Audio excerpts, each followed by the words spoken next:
Are you anxious all the time? You wake up in the middle of the night and worry about things. Maybe you're going through a particularly rough time in your life, and so you're hypersensitive. I've never been surprised as a clinician that people were anxious. Maybe you're physiologically ill and less resilient than you should be. Maybe you're not eating enough. One thing I would recommend to begin with is to make sure that you just try this. I know it's surprising advice. Try to eat a big breakfast for like 2 weeks.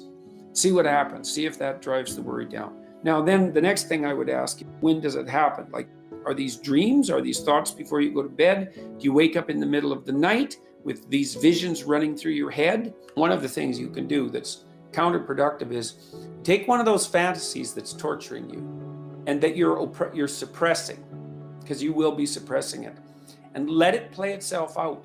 You see, what's happening is that the parts of your mind, the parts of your brain, the parts of your psyche that are alarm systems, so that's the anxiety systems, they're trying to think something through, and they're using fantasy to think it through. This is actually a form of thought that's torturing you, because it's reasonable for the parts of your brain that are on the outlook for negative occurrences to think, well, what if? That's what thinking is. And sometimes you think positively, what if? And sometimes you think negatively. And well, you're in all likelihood doing everything you can to escape from these thoughts when they make themselves manifest. But all that does is make the systems that are producing those thoughts even more likely to produce them, because now they think, the alarm system thinks, oh, well, here's a danger, and I'm trying to present the active agent, the person who I inhabit, with evidence of this potential threat, as a good alarm system should. And it turns out that they're so afraid of the message that I'm delivering that they won't even listen to it. Therefore, the situation must be much more dire than I supposed. I'm going to have to amplify and increase the emotion of my statement and the repetitiveness of the thought. And so that's just not helpful at all. Because what you've done is you've taken a worry and you've now recategorized it as a worry that's so terrible that you won't even think about it. And so now the alarm systems think that you're being chased by he who can't be named. That's a good way of thinking about it, and a good allusion to something popular in culture. And so they're just going to be screaming nonstop. So what do you have to do? There's a couple of things you could do. You could start by bringing to mind those fantasies. Sit down somewhere, take some deep breaths, try to calm yourself down a little bit, and let those thoughts come forward. You know what they are. And then watch them like you're watching a movie. Even if it's a horror movie, watch them. Let the whole fantasy play out and see what comes out at the end. It's going to be frightening to do this.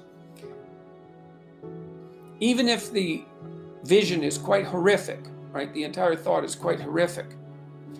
You have now indicated to your anxiety systems that you have enough courage to face the worrisome event. And just that alone should be helpful. Now, you may have to do this multiple times, and you might have to do it with all the thoughts. You'll know that you've done it enough when doing it starts to become mundane, when all the emotion goes out of it. And if you're particularly frightened, that might take a long time. Now, the other thing that you might really consider, and this is something you can do as an adjunct, is you should think about what you would do if this would happen. It's a hell of a thing to bear that kind of responsibility. It takes a person out of the ordinary. It takes them out of themselves. And, you know, as if it happened in real life, and to take even the worst case situation. And then the question is, what would you do and what should you do? And the answer is, you don't know. You think that would be unbearable and the end of the world. It's not surprising that you think that, but it's not helpful. You know, because people have to live through catastrophe.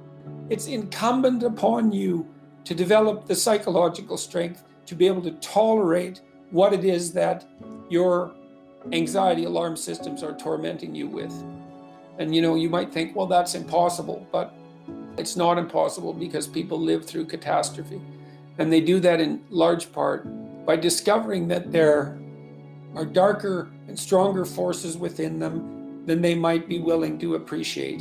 And that one of the consequences of integrating those forces is that you have the strength and the cruelty, in some strange sense, to endure, to dare continue to live, even if the unthinkable happens.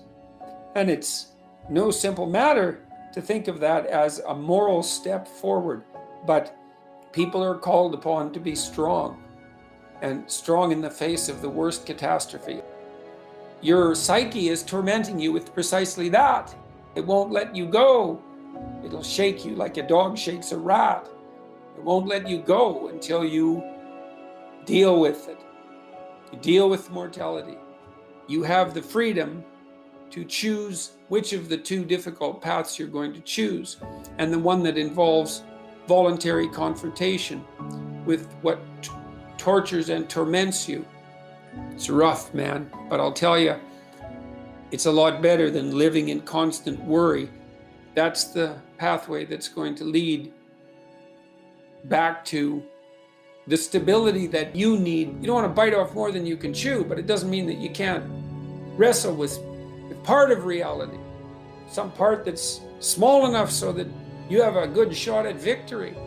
And then you attain victory over some small part of the chaos, and you find within you what would allow you to withstand that, damaged or not, to withstand that. You do that by letting yourself go where your thoughts take you, even though you don't want to.